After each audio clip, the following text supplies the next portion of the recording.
Big boss में घर वालों का मिजाज बिल्कुल बदल गया है। कंटेस्टेंट्स के साथ घर का माहौल भी अलग हो गया है। घर की मजबूत जोड़ी माने जाने वाले सिद्धार्थ शुक्ला और शहनाज गिल अब अलग हो गए हैं।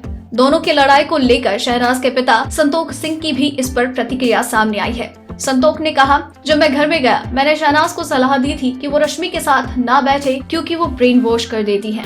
संतोख ने कहा, मैंने शहनाज को पारस से भी दूर रहने के लिए कहा था। अब वो इन दोनों से बात कर रही है, इसलिए मुझे लगता है कि सिद्धार्थ उससे नाराज है।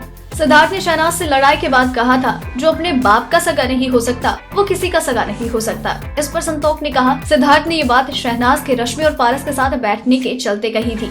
संतोख ने कहा, सिद्धार्थ को ये भी ध्यान रखना चाहिए कि मैंने अपनी बेटी को उससे दूर रहने के लिए कहा था, लेकिन एक ही घर में अब अनदेखा तो नहीं किया जा सकता। शहनाज पर संतोख ने कहा, मेरी बेटी बहुत समझदार है और ऐसा कभी नहीं हुआ कि घर में हमने या मैंने उसे कुछ बोला हो और उसने नहीं माना हो। शहनाज के पिता ने साफ कर दिया कि शहनाज परिवार के साथ कोई लड़ाई नहीं है, वो अपने परिवार को बहुत सपोर्ट करती है। संतोख ने कहा, हम उस परिवार से आते हैं जहां ग्लैमर वर्ल्ड को पसंद नहीं किया जाता। शहनाज हमेशा से ही एक्ट्रेस बनना चाहती थी। उसने मुझे कहा तो मैं भी उसे सेट पर लेकर पहुंच गया। बिग बॉस के इस टेढ़े सीजन की और भी कई टेढ़ी खबरें यूं ही जानने के लिए बने रहिए हमारे साथ। डेली ट्रेंडिंग न्यूज की रिपोर्ट सब्सक्राइब करें हमारा चैनल ऐसी ही लेटेस्ट और इंटरेस्टिंग